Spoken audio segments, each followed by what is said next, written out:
Chart pattern को सीखते हैं, डिसेंडिंग ट्रायंगल चार्ट पैटर्न।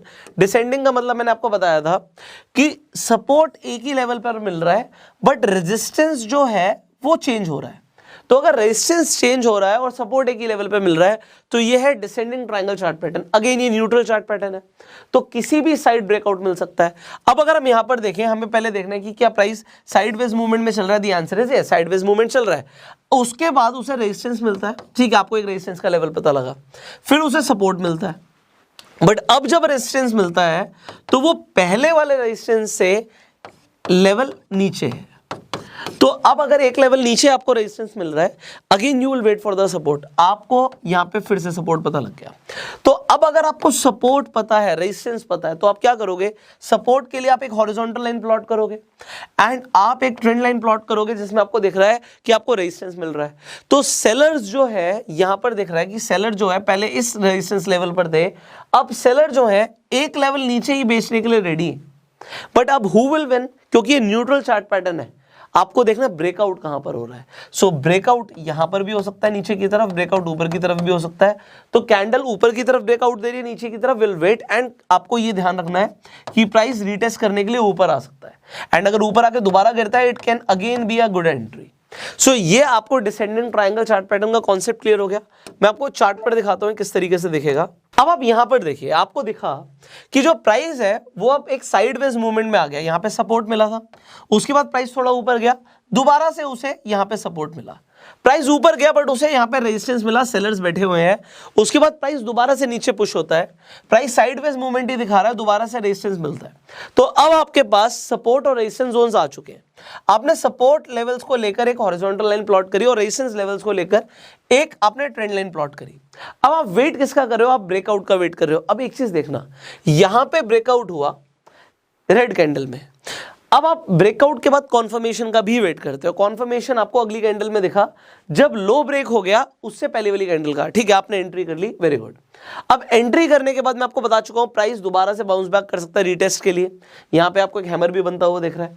अब आपको हैमर बनता हुआ दिख रहा है, प्राइस जनरली अगर आपको एक स्ट्रॉन्ग कैंडल बनती हुई दिखती है तो उसके बाद ऊपर जाता है, बट वो कहां तक ऊपर जाएगा, वो ऊपर जाएगा रेजिस्टेंस लेवल तक।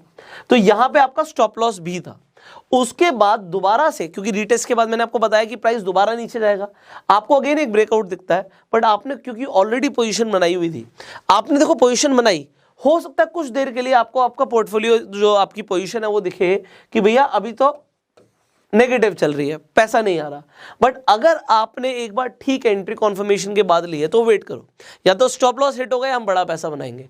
तो स्टॉप लॉस अगर हिट नहीं हुआ तो उसके बाद आप देखते हो कि प्राइस नीचे जा रहा है। अब कितना नीचे जा सकता है, जो कि हमारी यहां पे ट्रायंगल की हाइट है, जो भी पॉइंट्स का डिफरेंस है उतना हमें यहां पे भी टारगेट मिल सकता है। तो यहां पे जब वो टारगेट मीट होता है तो आप प्रॉफिट लेके बाहर निकल सकते हो। This is an example. जब आप रियल ट्रेड करोगे तो उस वक्त आपकी मानसिकता थोड़ी बदलती भी है, बट होता क्या, जब आप टेक्निकल एनालिसिस सीख रहे हो ना, तो आपने जो सीखा है उस पर आपको स्टिक रहना पड़ेगा। अगर मैंने आपको जैसे रिस्क टू रिवॉर्ड रेशियो के बारे में बताया है, अगर आप proper risk to reward ratio follow करोगे, आपने जो सीखा उसे फॉलो करोगे और अपने इमोशंस को हावी नहीं होने दोगे, only then you are going to make money. Otherwise losses होते हैं, सबके होते हैं। तो आपको सीखना क्या, अगर लॉस हुआ तो क्यों हुआ। आपको जो आप ये चार्ट पैटर्न्स देख रहे हो, जब आपको चार्ट पे बनते हुए देखेंगे उस वक्त भी आप क्या जो अभी सीख रहे हो उसके हिसाब से ट्रेड करते हो या इमोशंस के हिसाब से ट्रेड करते हो, बहुत मैटर करता है। अच्छा, किसी ने अगर इमोशनल ट्रेडिंग करी और अगर लॉस किया तो नीचे जरूर कमेंट कीजिएगा, क्योंकि लोगों को पता लगेगा कि वो अकेले नहीं है। बहुत सारे लोग इमोशंस में बह के सब भूल जाते हैं जो सीखा है।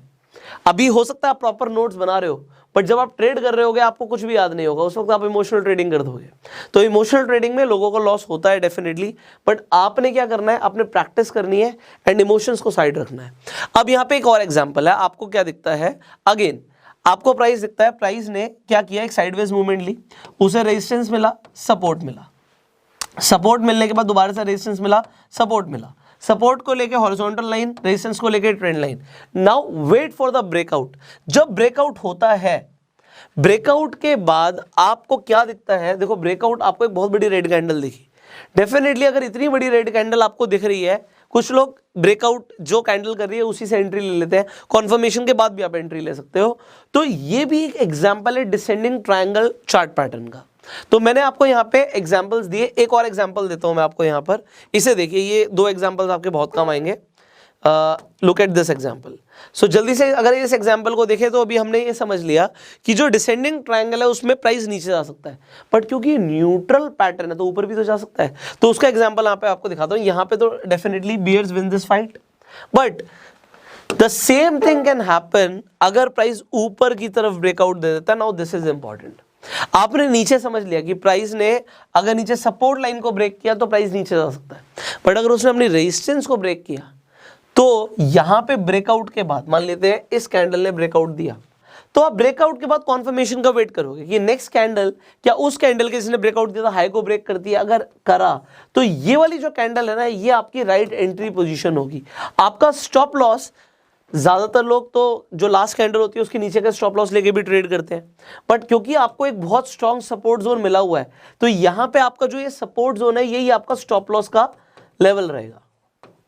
अब यहां पे एक और चीज देखने वाली है कि एक बहुत बड़ी कैंडल बनी थी जो नीचे भी गई थी, उसने ब्रेकआउट देने की कोशिश भी करी, बट ब्रेकआउट के बाद क्या कॉन्फर्मेशन आया। इसीलिए मैं हमेशा आपको बोलता हूं कि कॉन्फर्मेशन के बाद ट्रेड करें। और एक और चीज, जब भी आप ट्रेड कर रहे हैं ब्रेकआउट आप देखते हैं तो उस वक्त 3 चीजें इंपॉर्टेंट कौन सी हैं? वॉल्यूम, RSI और MACD। इनके ऊपर आई होप आपने वीडियोस देख ली होंगी, अगर अभी तक भी नहीं देखी है तो आई बटन पे लिंक है, आप RSI, MACD और वॉल्यूम को समझ सकते हैं। तो ये एक डिसेंडिंग ट्रायंगल चार्ट पैटर्न का मैंने एग्जांपल दिया कि ऊपर और नीचे दोनों साइड ब्रेकआउट आ सकता है। So I hope you have understood this concept. अब जल्दी से 2 और